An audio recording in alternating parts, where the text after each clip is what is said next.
Salut à tous, ils seront 20 au départ du quintet de ce jeudi à Vincennes, le prix des Landes, une épreuve européenne disputée sur les 2850 mètres de la grande piste. Salut à tous, vous êtes sur Génie Télé, c'est Quintet Net numéro 198. Pour étudier cette épreuve, j'ai à mes côtés Laurent Barbarin. Salut Patrick, salut Hubert, bonjour à tous. Et donc Hubert De Bruyne. Salut les copains. Allez, on attaque Hubert tout de suite avec l'As Nana du Las Vegas, une concurrente qui est douée mais qui reste susceptible. Ouais, on ne faut pas la condamner sur sa récente disqualification. Il y en a plusieurs quand même, des disqualifications. Elle peut quand même en appeler de cet échec. C'est une concurrente qui n'a cessé de progresser depuis plus d'un an. Au premier échelon, c'est une première chance. Quand elle n'est pas disqualifiée, elle est deuxième. Donc, voilà. La dernière fois, elle a été disqualifiée. Voilà, on espère qu'elle va être au moins deuxième cette fois. En tous les cas, à ce niveau-là, elle a une belle chance. Ce qui me plaît, c'est qu'elle est associée à Franck Nivard.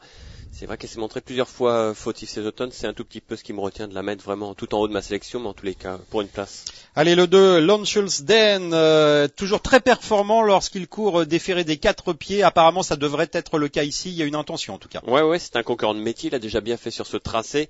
Je l'ai trouvé un petit peu en baisse de forme, là, à la fin de l'été, en début d'automne. C'est pour ça, il vient de bien courir. Par contre, sur 2100 mètres, c'est une surprise possible, mais sa baisse de forme m'incite quand même à la méfiance. Hubert. Oui, c'est un concurrent qui n'est pas une impossibilité pour la 4e ou la 5e place. Il n'a aucune marge dans un tel lot. J'aurais également préféré une distance plus courte sur l'hippodrome de Vincennes. Je me suis aperçu qu'il est quand même meilleur sur 2100 mètres. Mais il y a beaucoup de métiers, pourquoi pas pour la 5e place. Le numéro 3, Nana du Boinan, qui vient d'accuser un assez net regain de forme dans le prix de Montignac. C'est notre épreuve référence qui se disputait, Hubert, sur un parcours voisin. Oui, ce jour-là, elle a fourni un très bel effort final. Elle s'est classée 6e en faisant pas mal de terrain dans la phase finale. Elle n'a pas eu toutes ses aises d'ailleurs dans la ligne droite. Elle aurait pu prétendre à un meilleur classement avec un parcours un peu plus heureux. Elle semble donc se retrouver. C'est une concurrente qui est bien engagée. Bon, le petit bémol, c'est le fait qu'elle court rapprochée à 6 jours, mais si elle a bien récupéré de ses récents efforts, sa place est à l'arrivée. Laurent. Ouais, c'est une jument en plus qui est tout le temps en bonne forme à cette même époque de l'année, que ce soit l'an passé, l'année d'avant. C'est vrai ça. Donc même Hubert l'a remarqué. Donc non, il faut en tenir compte. C'est vrai qu'elle vient de tracer une très belle fin de course jugée sur ça. Elle peut venir semer le trouble en bout de combinaison. Alors le 4, c'est Caprice des Cajoles dans le fameux prix de Montignac. Eh bien, il s'est classé au 4e rang, sans avoir été très heureux dans la montée d'ailleurs. Comme vous dites, il n'a pas une fin de course très heureuse, mais bon, c'est un cheval délicat, il a de la classe, mais mon Dieu, il n'arrête pas de faire des fautes. Il a quand même pas mal de disqualifications derrière lui et ça m'incite pas à la confiance. Donc une fois comme ça en passant, ça me suffit pas pour le mettre dans ma sélection. Hubert De Bruyne, des fautes, il n'en fait jamais. Alors Hubert. Tu parles. Non, avec lui, c'est pas la caisse d'épargne, hein, Caprice des Cajoles. S'il daigne se montrer sage, sa place est à l'arrivée. Il l'a déjà montré dans plusieurs tentatives qu'il était compétitif à ce niveau de la compétition. Mais le problème, c'est son caractère. C'est cela, oui. Le 5, l'idéal brissois, alors qu'il ne semble pas au mieux actuellement, Hubert. Oh, on va pas s'attarder sur sa candidature. C'est un cheval qui est meilleur sous la selle. Cet engagement est avant tout une préparation avant de retrouver le monté. On zappe. Voilà. Alors on zappe comme l'a dit. Alors Hubert. on passe aussi ce kayak de Bélève qui aligne les échecs actuellement. Voilà, les échecs, c'est un cheval qui est beaucoup trop susceptible à mon goût. Il y a de nombreux autres concurrents qui lui sont préférables. J'ai décidé de faire l'impasse. Hubert. Un peu comme son compagnon d'entraînement Caprice des Cajoles, c'est un cheval hyper susceptible. Bon, il tarde quand même un peu à se retrouver. Benjamin Geust lui sera associé. Je pense que s'il s'était vu une première chance, il aurait fait appel à un driver plus confirmé. J'ai donc pris le risque dans ces conditions de l'écarter.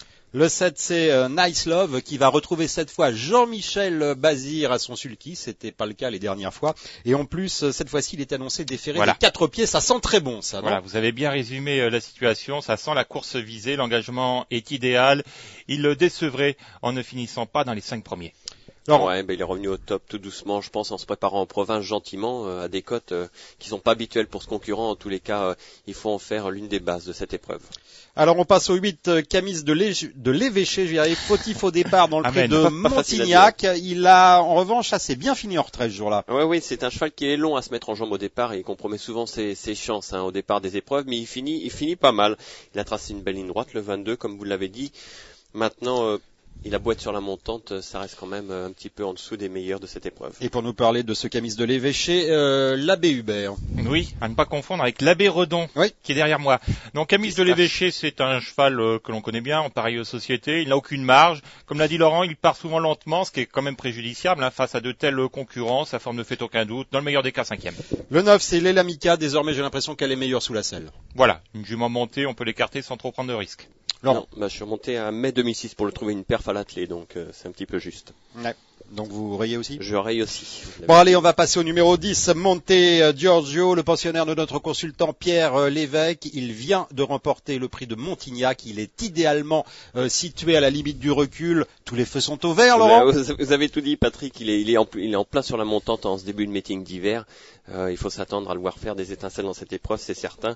Il a battu bon nombre de ses concurrents du jour en plus cette saison. Donc à mon avis, une première chance. Hubert, je sais que vous avez retiré de l'argent à la caisse d'épargne pour jouer ce cheval demain. Oui, tout à fait. Aujourd'hui, ça dépend à quelle heure vous regardez l'émission. Il ira pas cher, hein. Je pense que ça sera le favori, c'est somme toute logique sur ce qu'il vient de montrer. C'est un cheval qui est en retard de gain, il rattrape le temps perdu, s'il a bien récupéré de ses derniers efforts. On peut le penser, sinon son entraîneur Pierre Lévesque ne le présenterait pas.